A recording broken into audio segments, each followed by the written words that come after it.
Welcome, citizens of Gotham, to The Fire Rises, a Batman podcast focusing on all things The Dark Knight and the DC Universe. My name is Eric Carter, and I am your host, and it has been a hot minute since we have recorded this show, since you guys have gotten an episode of this show. But as always, if you'd like to connect with us, you can find us on all the social media: Facebook, Instagram, Twitter, X, whatever you want to call it, tfrbatpod. And if you have thoughts, questions, comments, or suggestions for the show, you can reach us by email. Just shoot those to tfrbatpod@gmail.com. But I am joined, as always, by my co-host, Joe Fornerado. Joe, man, let's see if we remember how to do this, man. It feels weird. It feels weird. I don't even know if the intro sounded right to me. Everything sounds a little off right now to me. Yeah. Yeah. I'm pretty sure it's because I did not do it the same way. It's been so long, I just don't even remember. But Oh, this is different. I'm happy to be back. It's nice talking to you for the first time in a while. I get to see your nice new setup. You're all locked in there in your new house, and I get to see I the cardboard boxes are gone. I get to see an actual background of you talking, which is yeah. nice. Yeah, you can see cases and books. Well, nobody else can see it, but you get the ambiance of the books and the cases and hot toys and all that stuff. Yeah. But it is, as you said, I mean, it's really good to be back. And, it's just as a disclaimer for everybody out there, going forward, this show may not necessarily be on a strict schedule. Joe and I have decided it's best for us when we can hit record when we want to, when we want to have fun, when we want to talk about a particular subject. So we're going to try to keep it, pretty consistent. But if it's not every 2 weeks, give us some grace, because this is not our job. We do this for fun, and we want it to continue fun. We want it to be fun. So going forward, like I said, it may be a little more scattered, but we do want to continue doing this because we love this show and we love talking about Batman and DC. And luckily, DC and Batman were kind enough to give us something that we're really excited to talk about. So, Joe, before we get there, we are still in a partner sponsorship with Organic Price Books. They're kind enough to stick with us. So I do want, even though it's been such a long time between shows, so I did want to bring up that you guys need to go to Organic Price Books, use the description in the link of this podcast, and go to Organic Price Books. They're a small business that provides you discounts on trade paperbacks, hardcovers, omnibus, absolutes, whatever you're looking for, they've got it. It's not just from the big studios like DC and Marvel, but it's also Boom and IDW and Dynamite and Dark Horse and just about anything that you're looking for. So make sure you go there, use our promo codes. They are in the description as well, and save yourself some money and support this show as you do so. But Joe, what we're here to talk about today, without further ado, we're diving into the brand new animated series, Batman, Caped Crusader.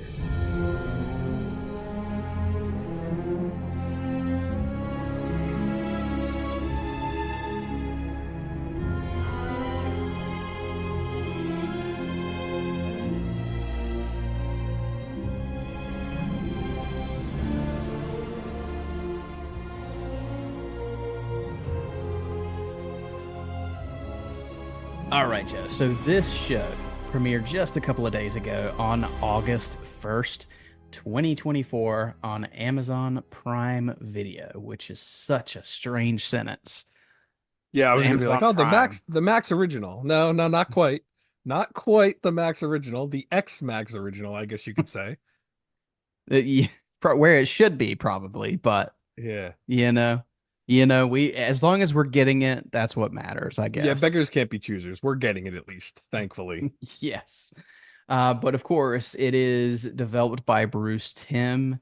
We've got executive producers Bruce Timm, J.J. Abrams, Matt Reeves, Ed Brubaker, James Tucker, on and on and on. We've even got Sam Register in there. So wait, why? Um, I can't. I'm sorry, I'm laughing already. I wanted to get on that real quick because when the preview starts, the intro to mhm. the show, all I kept thinking was, okay, this show has like what, 74 executive producers on it? Like So that's many. the credits are literally just listing executive producers before you get to the cast. It's I mean it's good because they're all great names, obviously. Yeah. But it's very funny to me that like executive producer, executive producer. You don't really see that too much on an animated show.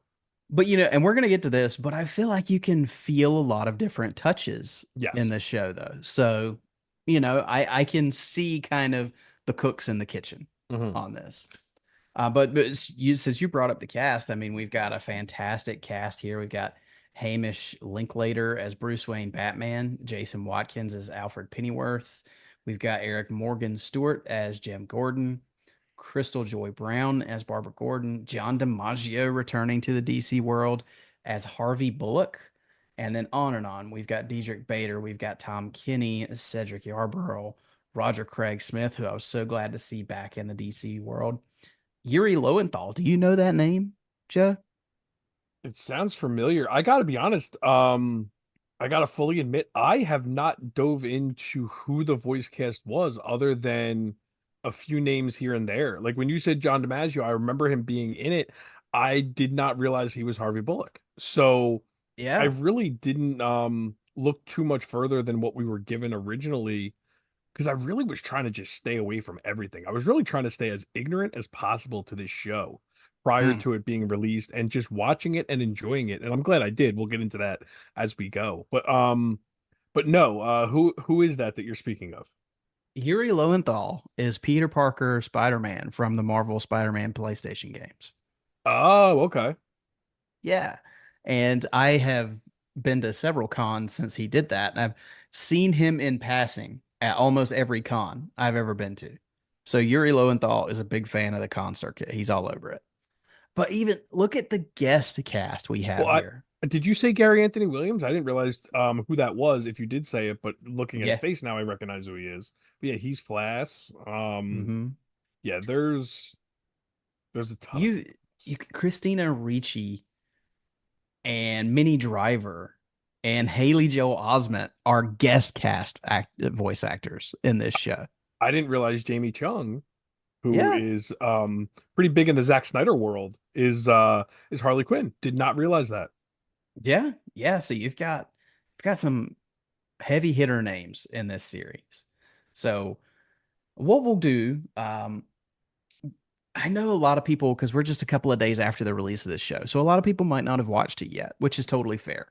So And I think Joe, that's another reason why I haven't looked at this and I'm going to stop looking at it now because I've only watched the first 4 episodes still. right? So there could be some spoilers in Yeah. the cast list here. So what we're gonna do, we are gonna cover the first 3 episodes in the series. But before we get into the episodes themselves, because we know everybody hasn't seen the show yet, Joe and I haven't watched the entire series yet. So we're gonna stay spoiler free for the first few minutes here and just really dive into overall thoughts. So I'm gonna give you the four first, Joe. So you watched this, I'm assuming, the day it dropped on August 1st, correct? Yes, I was able to watch. I want to say I watched the first 2 episodes the day it dropped, and I really, to bury the lead, I really enjoyed what I saw. And Hmm. I kind of made the conscious decision to not fly through this. And through our conversations, I had said that, man, I really wish this was a once a week thing. I mean, I love Yeah. that we're able to watch so many episodes in a row right now, but and obviously like after I finished the first one, I wanted to go right into the second one. Um, I think if they did like the first 2 episodes or the first 3 episodes, maybe week one, um, it could have really, you know, gotten everyone, you know, take care of everyone's preconceived notions, get that out of the way, get everyone invested in the show, and get everyone talking about it right off the bat. I think people talked about this a lot on Thursday and Friday. And now it's already kind of died down a little bit.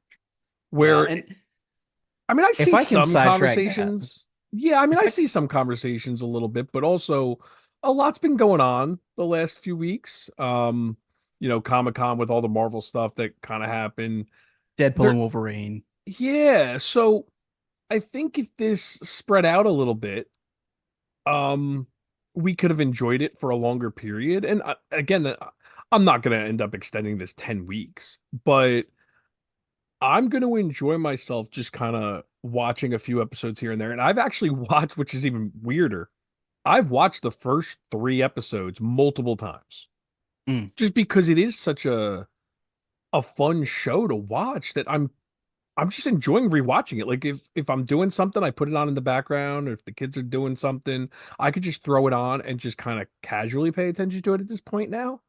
Um, but yeah, I do wish they spread it out because I think it would have been really fun to anticipate each episode on a weekly basis. But again, that's kind of a different conversation. I don't know how you feel about that.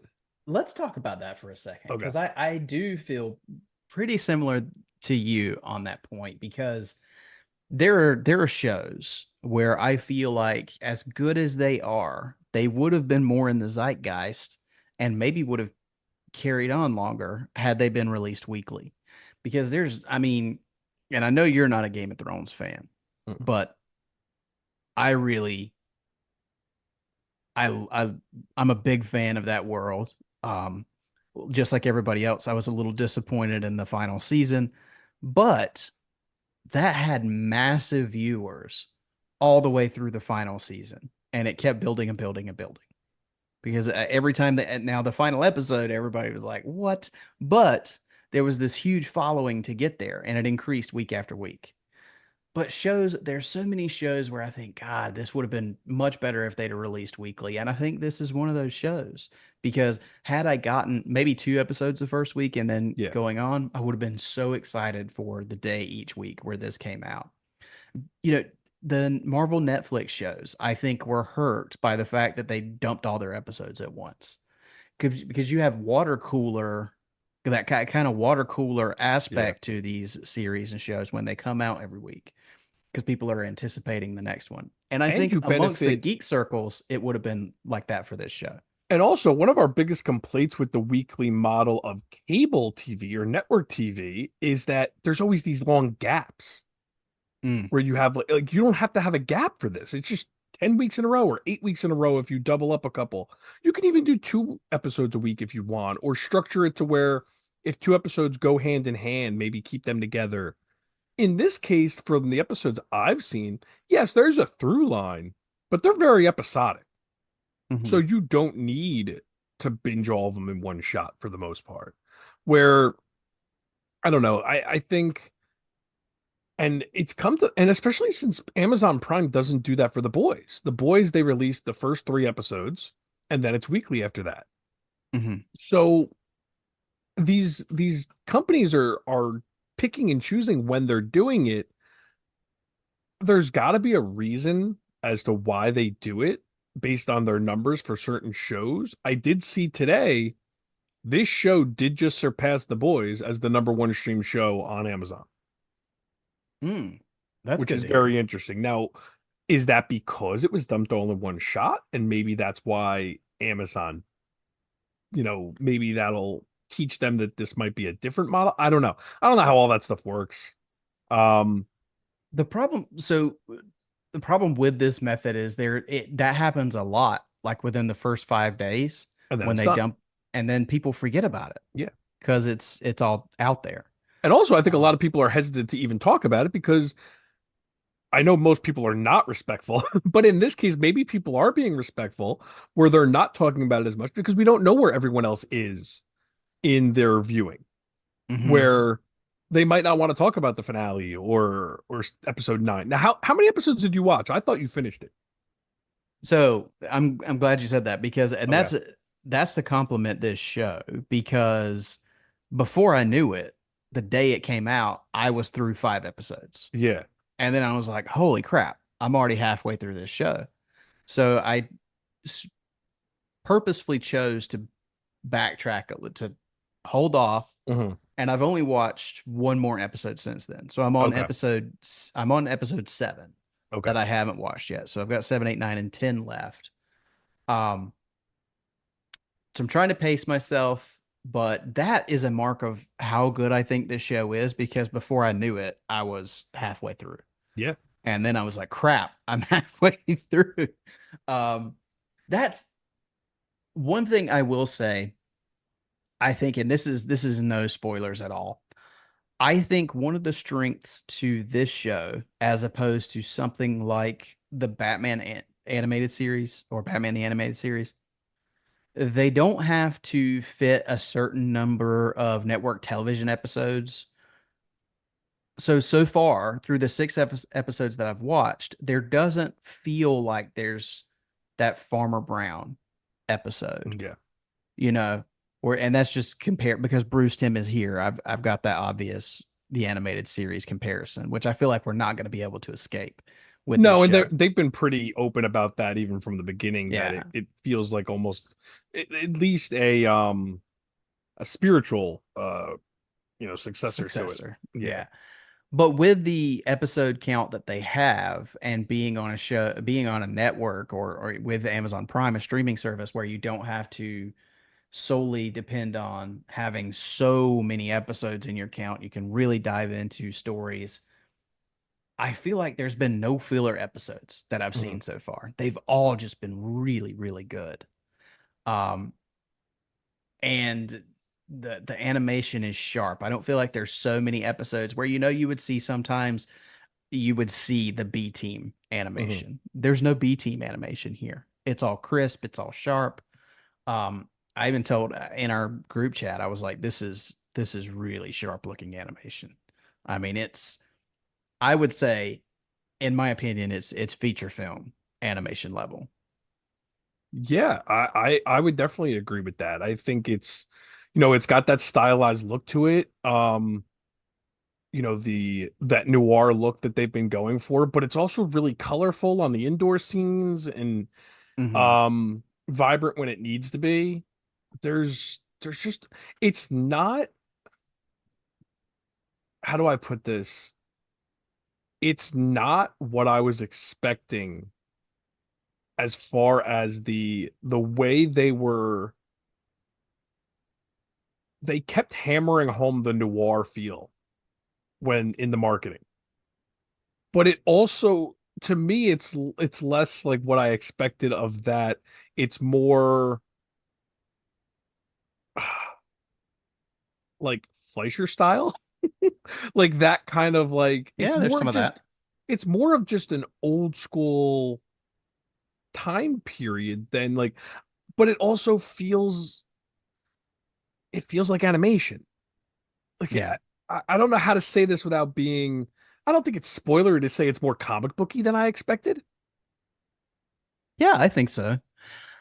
I really, since you're talking about like preconceived expectations and notions of the show, I was really worried because they kept doing these interviews with Bruce Timm, and he was like, it's everything that we couldn't do in '92. It's everything that we couldn't do on the Yeah, animated series, and it's that with the leash off. And I was like, because I get a little nervous when they take the leash off of yeah. Bruce Timm, And I will and say there's luckily, still a leash.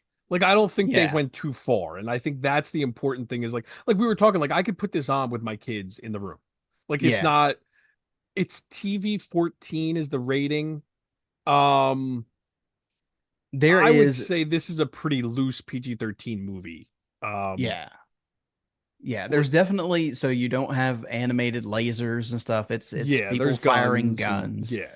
There's blood here and there. Yeah, it's not even Um, it's not gratuitous it's blood not though. gratuitous, Like no. no And gore. there's a few curse words here and there, but nothing hard edged, I would say. No, like holy crap. Like but I don't even remember There's too a few many. dams and things like Okay, that. yeah, like nothing, but again, nothing. I keep going back to gratuitous. Like I was worried it was gonna be like I feel like the animated movies that we get are worse than this Yeah, I agree in with that. every aspect, and I don't mean worse as far as quality. I mean like they would fit in uh, like a shit or like words that they would always try to like be edgy for edgy's sake, and this show is not doing that. Yeah. Or like the trend of the newer DC animated movies to have copious amounts of blood and things Yes. like that. Yeah. Yeah, like this is not a Flashpoint level of, and that was No. PG-13. Like this is not that at all. Yeah. This is like I mean it actually reminds me of the I'm catching up on X-Men 97. It reminds me of that. It's like a little bit more mature than what we got in the 90s. Yeah, I mean And that's kind X-Men of a good 97 point. has the same rating. It's a TV-14 rating. So it's the same. It's Yeah. it's like warning you, like it's not necessarily for kids, but it's okay. Yeah, I agree. And I think I wanted to go into like Batman specific because Hamish Linklater, the main thing I knew him from going in, and I don't know if you ever saw it, was Mike Flanagan's Midnight Mass on Netflix. No, it's in my He watch was list. I'm probably saving it for spooky season. oh, it's a good spooky season Yeah. watch. Yeah. So and he's great in that. So that's like the main thing I knew him from. I know there's some other things that I know him from, but that just sticks in my mind. And when I heard the announcement, I was like, interesting. And I was one of the ones that I did like. I know some people didn't like his voice in the announcement trailer they did with the cast where Yeah, they I where admittedly he wasn't crazy about it. he announced the voice cast. I liked it. And then in the show, I think he's heads and tails better than he was there in that little, Agreed. announcement trailer. I think he does very well. And I think there's obvious with the style of animation and the creators that are behind it, there's obviously going to be the comparison to Kevin Conroy. Yeah. Is he Conroy? No, he's not. But He's channeling that spirit, but he's not he is. mimicking. No, He's not doing Troy Baker when Troy Baker tries to do, and I don't mean that with no disrespect to Troy Baker. That's what he's doing. It's what with he's his asked Mark to be Hamill. doing. Yeah. Yeah. Um, He makes it his own, but he definitely it's like he's under the tutelage of Kevin Conroy yeah. because there's the marked difference between the Batman voice and the Bruce Wayne voice when he's in Mhm. public. But the Batman voice is there with Bruce Wayne when he's talking to Alfred when he's not around the public. When he's not in the suit, but he's just Bruce Wayne. But when he's talking to Alfred, the voice is completely different from where he's in a Yeah. public place. It's And almost he like a just combination of Conroy and Bale. Like a he's little bit, yeah. and he's his Batman voice. I'd say his Bruce Wayne is very similar to Conroy's Bruce Wayne. Hmm. Um, but also I love that he he's like a man of few words as Batman too. I feel like he's less chatty than Batman the Animated Series to an extent. Mm. Um, He's especially stoic. with the villains. Yeah. I mean, like he there's a couple scenes where he literally does talk to people and stuff, and like it's Batman, he's allowed to talk. But he's not. I think I think even Andy said it when we were talking that day. During when he was doing the introductions, it sounded like he was trying to do a Batman voice, where when he's actually doing the Batman voice in the show, that's when like it doesn't feel forced. It feels very natural.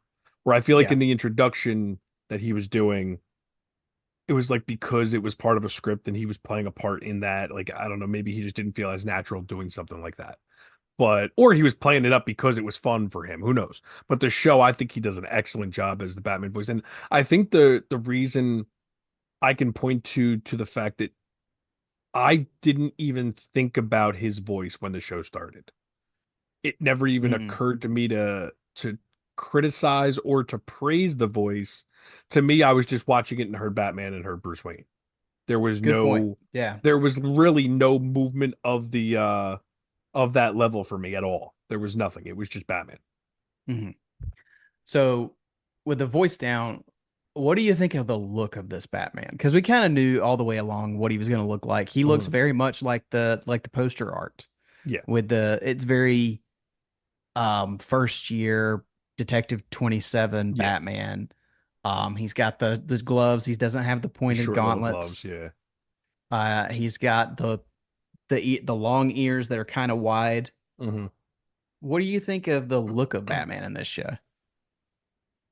It works way better in the show than I expected. It really does. And again, it's such a, it's not a very poetic way of saying it, but I keep going back to it. It looks more comic booky than I expected. I was worried Mm, that this was gonna feel way too realistic. Like they were mm, trying to do something that was just Again, for lack of a better term, I was worried it was going to be like Matt Reeves's Batman dialed up to like an 11. Like I was, I'm happy to say it's not that. Um, Mhm. Even with the stylized look that they're going for and the noir feel and all that, it still feels like, to an extent, it could feel like it's a prequel to Batman the Animated Series if you wanted it to be. Um, Yeah. Well, I think the look really benefits from the time period setting because yes. this definitely doesn't like the animated series had that out of time feel. Like Mhm, it had older look to it in some ways, but it had some newer technology here and there. mhm. So it really wasn't set in a hard and fast time period. This feels very 30s and 40s. Yeah. That's Like why I there's keep no, it feels like the Fleischer era with the Superman yeah. cartoons. Yeah. Speaking of that, I don't know if you saw, it's been bandied about that apparently Fleischer's Lois Lane appeared in this show. Yeah, I didn't want to say anything because we were avoiding spoilers. Yeah. I have seen that. I heard it was episode. I don't even know if I want to say the episode, but Yeah, I don't have do not that. come to it yet. So obviously you didn't come to it either. No. Okay, because I heard it was earlier, so I guess it's not. I guess it's later on in the season. I've also seen some images online that I don't know if people are making with AI or if they're screen grabs from the show. So like I'll see stuff and I'll just get rid of it because I don't want to Yeah. know. Um, Nice. some really convincing stuff on there that I'm curious about, and it did get picked up for a season two. So Yes. I'm hoping it's one of those things where like they already made it, like kind of like Harley Quinn season one and season two. Like I season hope two so came out too. really quick. Because I'll say that that's one of my big negatives so far is I was really disappointed when we learned that it was only 10 episodes for the first season. And I was super disappointed because of how long it took us to get to this point. Because they announced the show, good Lord, how long ago? Oh, Um, I feel like this was announced at one of the DC fandoms. let's see, May of It was. 2021. It Yeah. was definitely announced at a fandom. So it was the second or So over 3 years it yeah. took us to get this show. And I'm really that's one of the negatives. I would say for something that took 3 years, it's a little disappointing to only get 10 episodes. But look at the Us quality of what we got. and the And quality's that's great. yeah. Absolutely. It's also, you know, I don't know. It's hard to wrap my brain around 3 years, 10 episodes, less than 30 minutes a piece for the Mhm. episodes. It's like it's and I give this same flack to Marvel and the stuff that's on Disney Plus because it's like stop with the 30 28 30 minute Disney Plus series that are only 6 episodes. Stop it. Just make a movie if you're going to do that. Yeah. But that's not where I'm at here. It's just it took a long time. I hope it doesn't take as long for season 2 is where Yeah. I'm at with. Well, you can't complain we're only getting 10 episodes because you just said you liked that it was only 10 episodes because we didn't get any filler. No, So, and that's true. yeah. But at the same time, they were cranking out those filler year after Oh, year yeah. with the Well, animated season one series. of Batman the Animated Series is like 80 episodes or something. Yeah, yeah. But look how consistently they were putting out stuff. Yeah. I So, mean, yeah, I understand what you're saying, and I do hope we're getting season two quicker than obviously quicker than 3 years. I would assume or hope that maybe we'll get it by like early next year. And I think because that might be a reason why they released these all in one shot too. Or maybe they have season two ready to go and it's going to be released quicker. Who knows? Um, and we keep going back to 3 years. This was also supposed to be on Max. That might have slowed down the production a little bit. Be sure. thankful we got it in general. I would love to see we would be very pleased if Batgirl was on Prime and not what it got. You know, it could have gone that route very easily, and I'm glad it didn't. Yeah, for sure. Well, let's get into the first 3 episodes a little bit here. So, if you haven't watched Batman Cape Crusader or at least the first 3 episodes, this is your point to dive out. So, go watch the show, come back and listen to our thoughts on episodes 1, 2, and 3. That's your final warning. We are going over the spoiler wall. So, Joe, first episode, In Treacherous Waters, story by Jace Ritchie and Bruce Timm. So, right off the bat, we have gender swapped penguin. So, tell me what you think of the penguin in this series. So it's funny. I had no idea that was a thing until what, like a couple days before the show aired, is Yeah, I when think we that's the found that first when we out. heard of it. Yeah. Um, and I remember thinking like, oh, that's different. But the way this show has been, it was marketed to be a different spin on things. Hmm. Um, I just kind of was like, all right, let's see what happens. And watching the episode, I was in from like the first scene of, well, you got the first scene of her like just kind of taking over the iceberg lounge, which is now a cruise ship, which is a really cool idea. Hmm. Um, is it still the iceberg lounge? Now I'm trying to remember. It's iceberg I something. think so. Yeah. It's Okay. Iceberg Lounge. Pretty sure. Um, but the scene with her and her sons underneath the bottom of the ship, and literally her introduction, I said it to you earlier. I was like, "Oh, so we're going here. Okay, I'm in." Like she just kills one of her sons. Like that's our introduction to this penguin. Yeah. And I'm kind of taking this and running with it now, but from there you find out she kills the wrong son.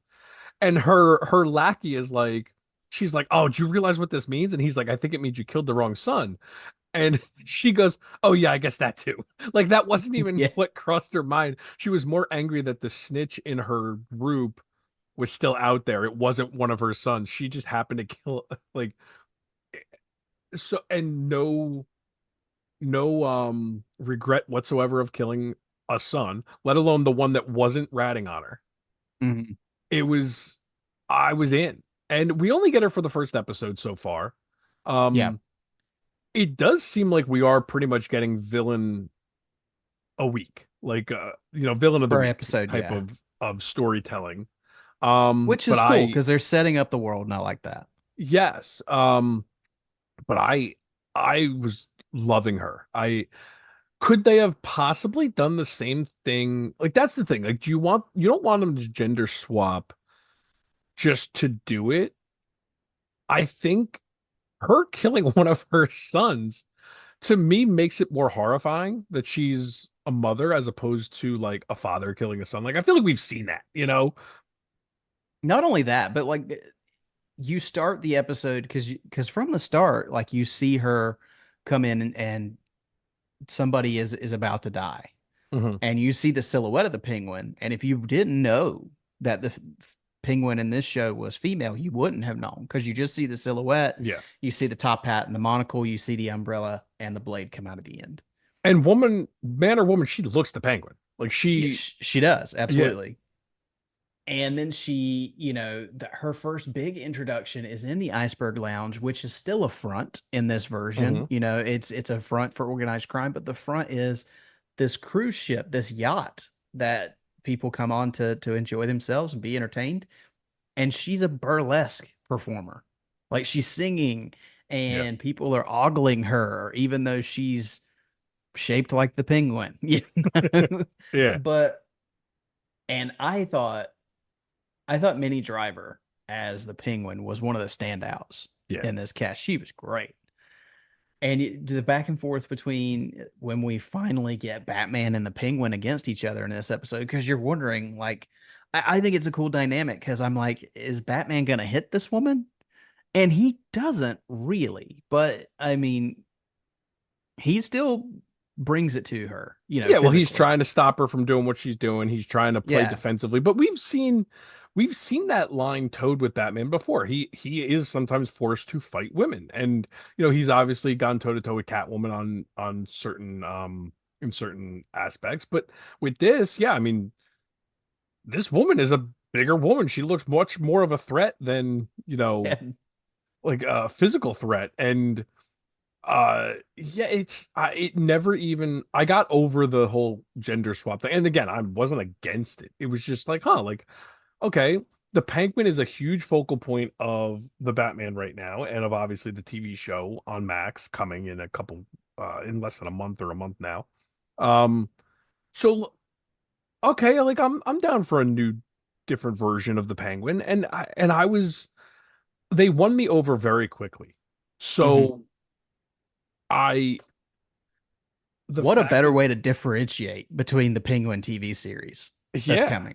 and if you're gonna do something like that, I give them credit for winning me over as quick as they did. They made a splash instantly with what they were doing, and I was in. It didn't even occur to me moving forward that this isn't the Penguin. It's just this is the show's Penguin. That's it. And I'll tell you the parts that like because I love that basically this episode becomes a chase because the son that she didn't kill is now on the run from her and trying to reach the Gotham City Police Department Yeah. and or the one of the precincts. And the fact that because I love the little mix and match in this show where they have little homages to different versions of Batman, I think, Hmm. because the fact that Penguin has this umbrella shaped rocket launcher on top of this yacht is so Batman 66 Yeah. to me. And so I love that. And it's just so funny to see them pull the umbrella part off of the rocket and then they're gonna fire it at the GCPD. So And that's just and one of the examples where like that's the kind of stuff that I really didn't expect to see on the show. I didn't yeah. expect it to have those comic booky elements, which I think work really well in an animated show like this because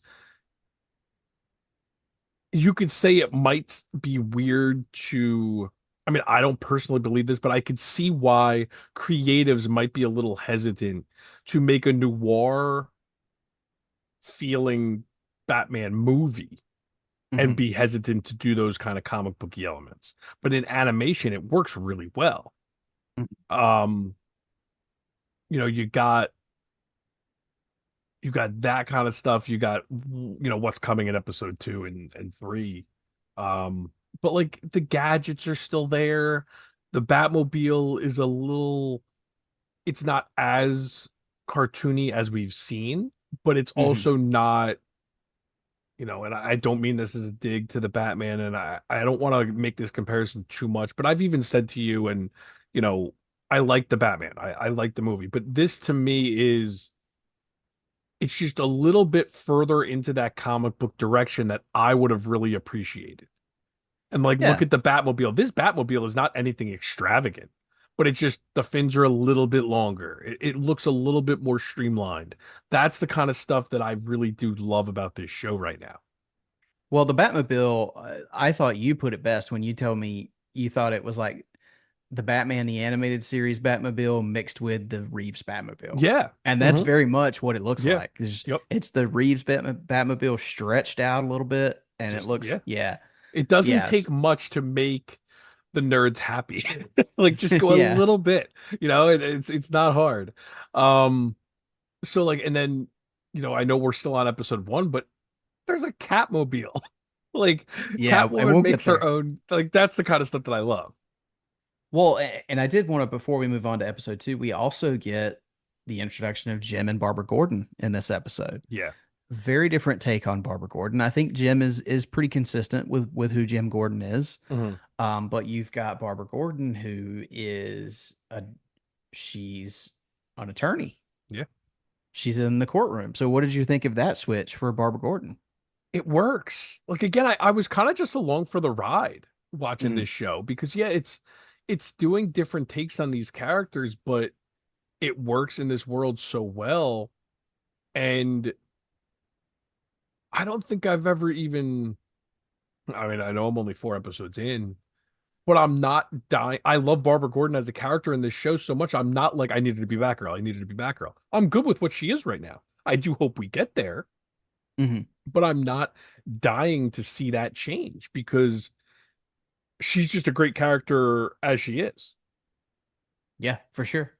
And the Yeah, I dynamic with agree. her, she's almost like a hybrid of like Rachel Dawes. Like she's kind of playing that type of character, playing off of Harvey Dent. Obviously, she doesn't have a a relationship with Harvey Dent, but they have like a rivalry between the two of them, Mhm. which is cool to see. And what a douche Harvey Dent is in this series. I'm very curious to see how this transition works because you saw that they're trying to like flip the transition. That was what was Yeah. rumored. Or what they said was they thought it would be really cool to see him like gain morality once he's scarred. It'd be an I don't think I've interesting even take. seen shots of him being scarred. I don't. I feel like I have, but I don't remember where. But we'll Yeah. get there. We'll get there. But let's go ahead and move on to episode two. And I'm just gonna go ahead and tell you of the first three that we're covering here, and maybe of the first six that I've seen, Mhm. this one's my favorite of the series so far. Okay. And this one's called And Be a Villain. It was written by Greg Rucka. Well, that makes And sense. yeah, and then so in this episode, what's crazy about this is a Clayface episode. Clayface is far, far from my favorite Batman villain. But man, if they did him like this all the time, he would rise in the ranks really quick. Because this Mhm. episode is atmospheric, it's creepy. You've got some just body horror elements in this episode, and of course, it's a familiar tale, right? It is Yeah. Basil Carlo. He's an actor. He takes this formula to try to change his appearance, make himself look a little better, and then he ends up a monster who can transform his face into anybody he wants to be. But he's not this big hulking beast that he was in the old show and that he's been portrayed over the years over and over again. But this one becomes a whodunit murder mystery Mhm. through this Hollywood backlot or Gotham backlot, as it were, where on this movie set, these people keep disappearing and dying. And Basil Carlo ends up being the villain here. Now, does he look a little scarecrow-ish when Yeah. he's in his base form? Yes, It's the but I new like it. Batman Adventures Scarecrow for sure. Yeah. And like it's a take on Clayface. It's a very good take though. Hmm. Um, it's faithful to the character enough where you can, okay, they're using Basil Carlo, they're using Clayface. It doesn't feel like a using the name just to use the name. They're Hmm. doing their version of Clayface at least. Hmm. It's not their traditional Clayface, but it's still elements there. And I agree with you. This is a great episode. But you're right, like taking Clayface and making it the horror episode with all this stuff, like this feels like very Universal Monsters. Yes. That's the feel that you get watching this. Almost like the like an Invisible Man or a Frankenstein combination. Like really, really good stuff though in this episode. I really liked it. Um, And I got some of Universal's Phantom of the Opera in very much this. so. Yeah, that's the obvious one that I left out Yeah. there. Yeah. Well, especially because there's a sword fight Yes. between Yep. Basil Carlo and Batman near the end. And Which was so cool. I don't know why. I love seeing Batman in a sword fight. Yep. It was So that was definitely like a fist pump moment watching that. It was like, oh, like that was very unexpected. Very, very cool to see though. yeah, and also I mean outside of just the horror elements and the clay face of it all, you get a lot of Renee Montoya in this episode. You get introduced to her, and she's a detective already. She's not a beat cop. She's a detective, and she's taking on this case of this disappearance with this actress, and she ends up going down the rabbit hole of chasing after Clayface in this episode. And I thought she was fantastic. I really Love liked her. Renee Yep. Montoya. Love her. Love the dynamic with Flash and Bullock. We get more of them going forward. I think we've gotten hints of them in the first two episodes. Mhm. They play a big part in episode three and an even bigger part in episode four. But I I'm really very like, curious if we're gonna end up getting to the Bullock we know and love, or if it's yeah, because they're not. He's done some stuff in this yeah. version, and um, yeah, like will Batman win him over eventually? Reminds me But right now, this Bullock reminds me of the Fox Gotham Bullock right now. oh, I think he's even more of a bastard in this, I think, than the Fox Bullock. But we'll see. Mm. Um, I will say, I do like the way they're fleshing out the police force, though. Did you also catch? I don't know if you've ever read Gotham Central, but the Gotham Central version of Jim Corrigan is also one of the policemen. Yep. No connection whatsoever to Spectre. So Jim Okay. Corrigan is the name of the Spectre in the comics, but the Gotham Central version is not that version. That's Roger Craig Smith, by the way. Jim Corrigan. Oh, okay. Yeah. But yeah, I mean, great episode. And the way that the final death in the show is the person in this episode is the person who gave Basil Carlo the injection. And the way that Basil injects him to make it look like Yeah. Basil Carlo was the one that died, used his own formula on him and rearranged his face. Because the scene where Batman pushes against his cheek and it just moves in the morgue, I was like, oh, And I just they did a great job on this one. very much in the Batman the Animated Series episode where don't they that's how he is transformed into Clayface, if I remember correctly.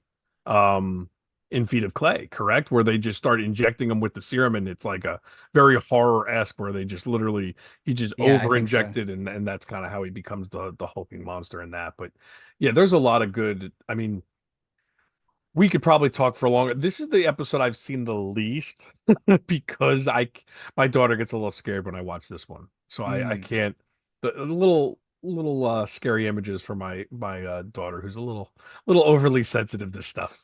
I can't even I was a wuss when I was a kid, so I can't really blame her. The But in I think the most interesting part to me on this one is the fact that I don't know if in the past I can't remember if Basil Carlo was like already a successful actor. It was interesting to me here that he was a successful actor, but he did not think he was very good looking and could never get the leading man role. and that's the thing that's a very weird it was a very weird idea because I Hmm. feel like and maybe this was a thing back in the day, but like nowadays, like I feel like that wouldn't happen. Where like, oh, you're a great actor and we're gonna cast you, but you're not pretty enough to ever get like the good role. Mm. Um, and I didn't even think he was ugly. He looked old to me. Like that's how I thought they were making him look old. And that's the story from Feet of Clay, right? Is he's aging and he needs to try Hmm. to make himself look younger. So who knows? I don't know. That was a different idea, but they do a great job of still making him look horrific when the clay kind of deforms him and everything. I did feel Yeah. kind of bad when like even the woman Yvonne, I think it was Yvonne Francis. Is that the name? Yes. I just kind of surprised myself that I remember her name. I can't remember anyone's name. Um uh I felt kind of bad though when like this is the one woman that's like supporting him the whole time and even she's like yeah only if you looked better like like it's they're so like Yeah. so open about it like oh yeah you'd be a great actor if you just were a little better looking like oh thanks I appreciate that But you're fugly. yeah like they even made it like they were like it was a compliment. Like she actually thought of it as a compliment. Like, oh, you're such a great actor, this and that, and blah blah blah. And then, oh yeah, but you're just not that good looking. Sorry. All right. Well, let's move to the final episode that we're covering here. Episode number 3, Kiss of the Catwoman, written by Ed Brubaker and Bruce Timm. So in the first 3 episodes, we've already got some big names here. Who wrote the first Um, one? I don't remember what you said for the first one. that one was written by Jace Ricci and Bruce Timm. Okay. Now, I will fully admit, Christina Soda, Matt Peters, Christopher Berkeley, they are the directors of the first 3 episodes, respectively. I don't know their names. Hmm. But the writers, I very much know the names going through this list. Yeah.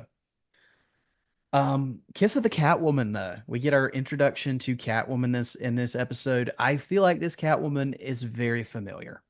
So, I mean, there's a spin on her where she was already affluent. She was already kind of from money, although Hmm. she's basically lost it all at this point. Um, I'm trying to remember her name. Um what is her maid, Oh, her like is it Gretchen? Greta. Greta. I Greta. think it's Greta. The Greta's hell's wrong? awesome. She's the best. I love Greta.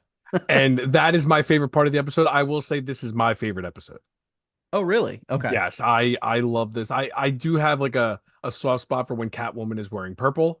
I don't know why. I just Mm. always love Catwoman in a purple outfit. What a Um, great outfit in this show, by the so way. great. And She's then got a great outfit. combine that with the Catmobile, I'm calling it. I don't know what the heck it's called in the comics, but I love the fact that she goes out of her way to design the car to look like Catwoman. Hmm. Um, but I'm curious what they're doing with her father, if that's a throwaway line or if there's something to that. She says Batman says your father's in jail for tax fraud. That's how she lost all of her money. Yeah. He left them nothing. I'm curious if that is actually her father or someone that they think is her father. If it is Carmine, it seems like it's not going to be Carmine if that's the case, but who knows? Um, but Well, I, it seems like either you go Carmine or you go Rupert Thorne. This show's got Rupert Thorne, so I oh, don't that's know if we'll right. go. And I haven't even gotten to Rupert Thorne yet. So other than the first The episode, mint, yeah, obviously, he's in yeah. the first episode a little bit. Um, I love this episode though. Um, this is the episode where we get introduced to Harley Quinn. Yes. Great. I love this take on Harley Quinn. I think it's smart. Again, I they're not doing takes just for take's sake. They It's very thought out. they were like, okay, this is our story. Let's have it fit the story. And I love that. Like, because it's a good way to have the flashbacks of Bruce's, dealing with his parents' death. She's now the psychiatrist because Bruce knocked out a guy for talking crap about his mom. I love that, seeing Bruce's human side in public. I thought that was really good. Yeah, and the whole thing where because there's this through line of the episode of Martha's pearls because that's what Yes. causes because there's a reporter that's talking crap about why would she be foolish enough to go down an alley wearing pearls like that, Hmm. which gets him popped one by Yeah. Bruce, Now, is which that the lands. same? Is that the same photographer that he uses later on? It is, right? I think so, yeah. Yeah.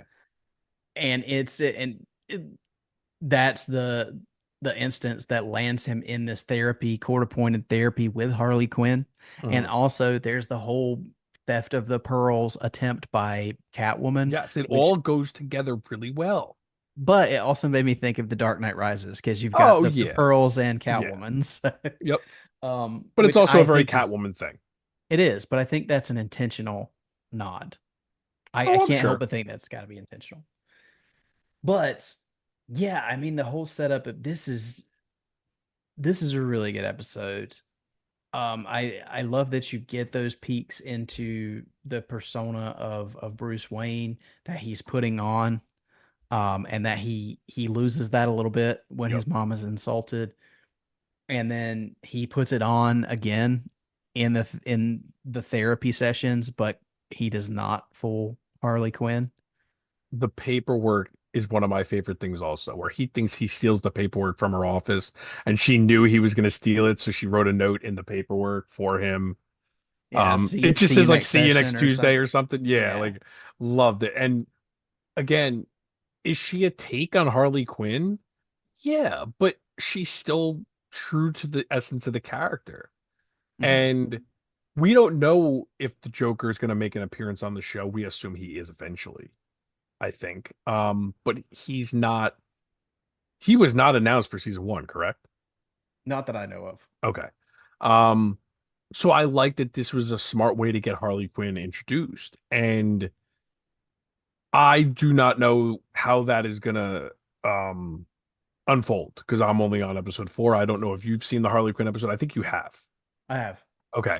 Um, but I love the way that this episode, the juxtaposition between Harley and then the flashbacks, with Bruce and dealing with his parents. And the one question I have for you, and I don't know why I have trouble catching this.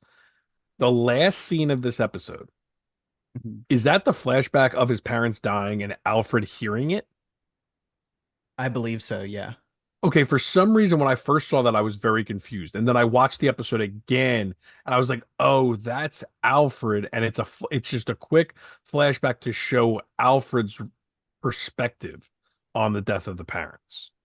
Yeah, because there's flashbacks throughout the episode as he's going through Yeah. the therapy It was kind of a sessions. jarring way to end the episode, but I do kind of like it because that was like the exclamation point on the episode. Mhm. One of the things I caught in the episode was they set it up very well where Batman catches Catwoman Hmm. early in the show stealing, and when they get to court, of course, it's thrown out because there's not enough evidence, which they lead you to believe is because of Harvey Dent. Like Barbara even calls him out on it Yeah. that he helps the rich and famous. Um, and then later, I love that Bruce uses this photographer and sets up the pearls as easy bait for Catwoman Yeah. and makes sure that she's caught because he catches her, Hmm. but make sure that there's evidence because there's Yeah. photographic proof. Love that. And it's so smart.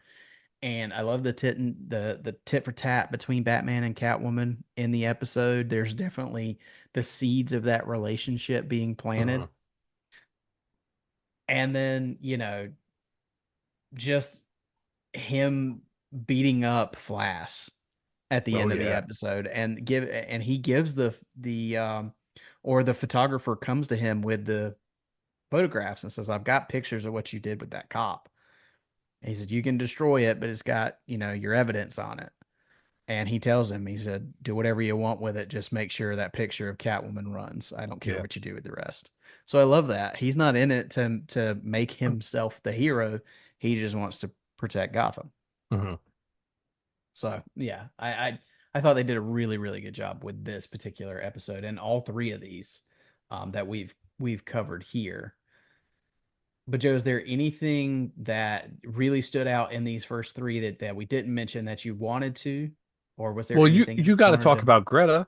You didn't talk about what Greta did. Oh, Greta, yeah. So at the end, they have poor Greta has just put up with Selena Kyle's crap all the way through this episode. She's cleaning this nice apartment they have. She's cleaning this little hovel that they move into, and at the end, when Selena's in jail and she's calling Greta to bail her out, Greta's like, I know. I've sold everything. You owe me 3 years of back pay. And where did she say she was going? She was going to the Bahamas, Costa Rica, somewhere like that. Yeah, something like that. I don't remember, but I just love that. She calls her to get out of jail, and then she's like, "Oh no, I sold that already." Yeah. Like you gotta hop the what is it? The painting. She's like, "Oh, I did. Don't worry, I took Yeah. care of that." And she Not to sold mention everything, including the cats. everything, everything. They show her with the suitcase or whatever in the empty apartment. It's great. Yeah.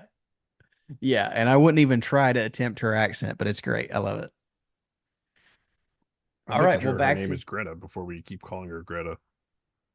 I think it is, but I'm Yeah, it sure is. we'll be told otherwise. Jackie Hoffman does the voice of Greta, just in case anyone was curious. I don't know who Nice. that is, but Well, back to where I was before I forgot Greta. Was there anything you wanted to mention or bring up before we wrap it up here? no, I don't think so. I think we didn't really talk much about Alfred. I think he's great in this though. Mhm. Um I don't mind Chubby Alfred. no, and I do kind of like as someone who's getting older themselves and putting on some weight themselves, I appreciate that they had like him a little thinner when Bruce is a kid and he's slowly getting a little bigger. Yeah. Um that was a nice little touch. But no, I think he reminds me of the Alfred from the animated series. And when I say that, that's not a bad thing at all. I like that they're not shying away from that. They're not trying. We had a lot of fears going into this show where it was like, all right, are they going to do different for different sake or change things just to do? And they haven't. They've changed what is necessary and better for the show, but also the true essence of the characters we know and love are still there. And that's why I think I've gotten again, I don't even want this adventure to end with going through these episodes. That's why I've stuck on episode 4. I might watch a couple of new ones, in the next couple of days. Mhm. Because I'm curious where it goes. But I'm just so happy with what this show is because I was nervous. I will be completely honest. I didn't know what to expect. Um, I was worried this was going to be so far out of left field in like a, Elseworlds type of thing. And to me, this doesn't even feel Elseworlds. This just feels like a different Batman story. For sure. Yeah. Yeah, I agree. This feels like, I mean, of course it's Batman in a certain era, but Yeah. it's not Elseworlds because it very much feels like Batman. It's Yes. not a different it's not a different version, or there's no vampire Batman or anything like that. Yeah. It is Batman just in a set in a time period. And I like it. So far it's atmospheric, it's moody. You had even said the other day that you thought there was homages to the black paper from Batman the Animated Series. It looks like it a lot of the times. Yeah, it just seems like you could see like when you're looking at the pavement or the buildings, you could see like the texture that reminded me of like that construction paper feel that they were always going for, like, and Mhm, I don't know if it's intentional or not, but that's the vibe I got. mhm. Because that has definitely a different texture than what you're seeing in most of the shots. So again, it could just be the way they decided to do it, but I just love the look of the show. I really do. Huge improvement on the new Batman Adventures. I was thinking Merry Little Batman. Or that too. Yeah. I mean, but I'm thinking in the world of Yeah. Bruce Timm. But yes, very much so these styles are much cleaner than that. Yeah. Yeah. But I think clearly you and I have both enjoyed this. I think once we've got a little time um past it, maybe we go back and dive into more of the episodes. We give Mhm. people plenty of time to catch up and watch it, but I think this was a good time talking about these, and it was a great reason for you and I to get back on the mics and do this again. It was so much fun. Thank you for coming back, Joe, and hopefully we can do this a little more often. But before we do go, is there anything you want to plug, or you want to tell everybody where they can find you? No, I'm just glad that we were able to do this. Um I just, we had talked about in the last few weeks, it just seemed like there was kind of a lull of like what we wanted to discuss going further. And this was a great excuse to really get us back into doing the show again. I mean, we've had stuff going on. It's not like we just didn't feel like doing the show. There's been other stuff going on. Um, family stuff. You just moved and everything. It wasn't like we weren't into the show anymore. But I'm just we decided when we were starting the show or when you were starting the show that like we didn't want to do an episode just to do an episode. Yeah. So this was a perfect reason to come back on, and um it looks like that in the next coming couple of months or weeks, whatever, we got some really fun stuff that we're going to want to talk about. It, like you said, it might not be every 2 weeks, it might not be on a schedule, but we're coming back to that fun time now, where we might want to really get into this again, which is nice. Yeah. Yeah, absolutely. And it's when you do military moves or any kind of move where you change homes, it's tough, and there's a lot that goes into it, a lot of work, and Mhm. it felt like I was trying to squeeze in episodes just to do them around it. So I was like, you know what? I'm gonna take a break. I need to Yeah, breathe. So yeah. yeah, but it's really fun. Thank you, Joe. I appreciate you being there and being the co-host. But tell everybody where they can find you. You guys can still find me on Twitter, Instagram, and Letterboxd as J411, and on Facebook as Joe Fornerato, FORNAROTTO.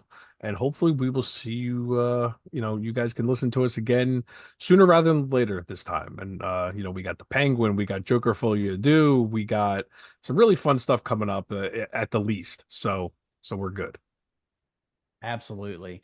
And before I do finish up here, I do want to say that Stuart from Guernsey did send us an email. It's been so long ago now. We were still celebrating Batman 89 when he sent the email.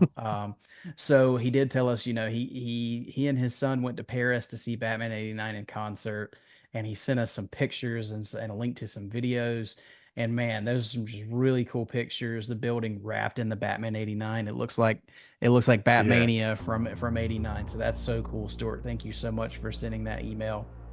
But as for myself, you can find me on Facebook, on Instagram, X, and Letterboxd. That's me Carter89, me Carter89. The show can be found on Facebook, Instagram, X, and Threads at tfrbatpod. Again, if you have thoughts, questions, or comments for the show, shoot us those emails. That's tfrbatpod@gmail.com. If you're looking for a way to support the show, the best and easiest way to do that is to leave us a rating and review on Apple Podcasts. If you leave that written review there, we will read it on the show. If you're looking for another way to support us, and we don't ask that you spend a dime on this show, but you can go to redbubble.com and search TFR Batpod, and that's just one word. You can find our logos created by Justin Kowalski and all kinds of merchandise there. Our theme song was created by Gaurav Venkateswar. His music can be found at gbtunes.com. Don't forget to go to the description in this podcast. Go to that link. Go to Organic Price Books. Save yourself some money on those collector's editions and support the show while you do so. That's going to do it for this episode of the show. Thank you guys so much for coming back and listening to us. I promise it won't be as long next time. But you guys, make sure you keep that vaccine lit and pointed skyward.